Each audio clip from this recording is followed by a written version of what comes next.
Kisah Uwais Al-Qarni, pemuda yang terkenal di langit. Kisah ini bercerita tentang seorang pemuda bernama Uwais Al-Qarni yang hidup pada zaman Nabi Muhammad SAW. Nama Al-Qarni yang disematkan padanya memiliki arti yang dalam bahasa Arab, penghuni langit. Melalui kisah ini kita akan mengetahui siapakah sosok Uwais yang namanya sangat terkenal sampai ke langit. Ternyata hal ini terjadi karena ketaatan Uwais kepada ibunya. Uwais adalah seorang pemuda yang berasal dari negeri Yaman. Sejak lahir, ia memiliki penyakit sopak, timbul bercak-bercak putih di seluruh badan. Uwais adalah pemuda yang soleh dan giat bekerja. Sehari-hari ia mengembala domba milik para tetangga untuk memenuhi kebutuhan hidup. Uwais tinggal berdua dengan ibunya yang lumpuh dan buta. Walaupun hidup miskin, Uwais selalu bersyukur dan sangat menyayangi ibunya. Ia selalu berusaha memenuhi segala permintaan sang ibu. Uwais anakku, kemarilah sebentar nak. Baik ibu, apakah ada yang engkau butuhkan? Anakku sayang, mungkin hidup ibu sudah tak akan lama lagi. Ada satu keinginan ibu yang ingin sekali terwujud. Jangan berkata seperti itu ibu. Katakan padaku, apa permintaan ibu itu? Sebelum saat itu tiba, ibu ingin melaksanakan haji. Mendengar perkataan ibunya, Uwais hanya termenung sambil berpikir. Aku sangat ingin mewujudkan permintaan ibu. Mohon ibu bersabar sampai saat itu tiba. Aku akan mencari cara agar kita bisa pergi ke Mekah untuk melaksanakan ibadah haji. Oh, terima kasih nak. Ibu Uwais sangat bahagia dan memeluk Uwais sampai menangis. Ya Allah, bagaimana cara hamba membawa ibu hamba yang lumpuh dan buta untuk pergi ke Mekah? Sedangkan jarak dari Yaman ke Mekah sangat jauh, melewati padang pasir yang tandus. Biasanya orang-orang pergi ke sana menggunakan unta. Seekor domba pun aku tidak punya, apalagi unta. Uwais terus berpikir dan akhirnya menemukan suatu ide. Keesokan harinya, Uwais menemui pemilik domba dan membeli 1 ekor domba untuk dipelihara. Namun uangnya hanya cukup untuk membeli 1 ekor anak domba yang kecil. Uwais menggendong anak domba itu naik turun bukit. Orang-orang yang lewat tertawa melihat tingkah Uwais. Hei, coba lihat Uwais itu. Apa yang dilakukannya dengan anak domba itu? Dasar orang aneh. Uwais gila. Uwais sudah gila. Uwais tidak mendengarkan cemoohan dari orang-orang. Saat ini yang ada di pikirannya adalah ibunya. 8 tahun berlalu dan tibalah pada musim haji. Anak domba Uwais semakin bertambah besar. Beratnya mencapai 100 kilogram. Begitu pula dengan Uwais. Badannya semakin kekar dan bertenaga.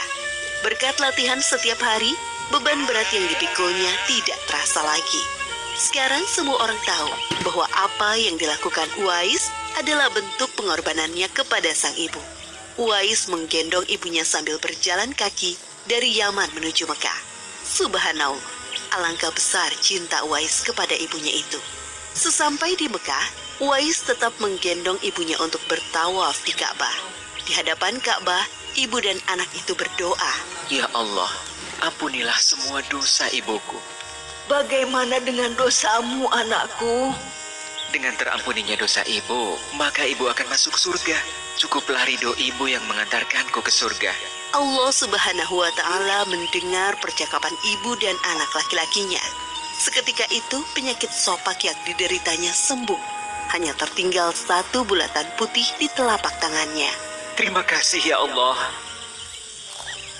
Sekembalinya dari Mekah, Uwais meminta izin kepada ibunya untuk pergi ke Madinah. Uwais ingin sekali bertemu dengan Nabi Muhammad SAW. Dengan berat hati, ibunya mengizinkan Uwais berangkat. Setelah urusanmu selesai, cepat pulang ya nak. Sesampainya di Madinah, Uwais segera mencari rumah Nabi Muhammad SAW. Setelah menemukan, ia mengetuk pintu dan mengucapkan salam. Keluarlah istri Nabi, Aisyah radhiyallahu anha, seraya membalas salamnya. Apakah saya bisa bertemu dengan Rasulullah SAW? Maaf sekali, Nabi sedang tidak berada di rumah. Beliau sedang berperang dan tidak tahu pasti kapan kembali. Mungkin sebulan atau beberapa bulan lagi. Uwais dihadapkan pada dua pilihan, menunggu kedatangan Nabi atau segera pulang ke Yaman. Bayangan sang ibu yang tua muncul di benaknya. Baiklah kalau begitu, saya pamit. Ada seorang ibu yang tidak bisa saya tinggal lama-lama di rumah.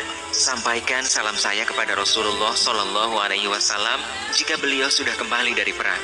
Terima kasih. Uwais kembali ke Yaman dengan perasaan haru dan sedih. Di satu sisi Uwais sangat ingin bertemu dengan Nabi Muhammad Sallallahu Alaihi Wasallam, namun di sisi lain ia sangat mengkhawatirkan kondisi ibunya. Akhirnya ia memilih untuk segera pulang ke Yaman.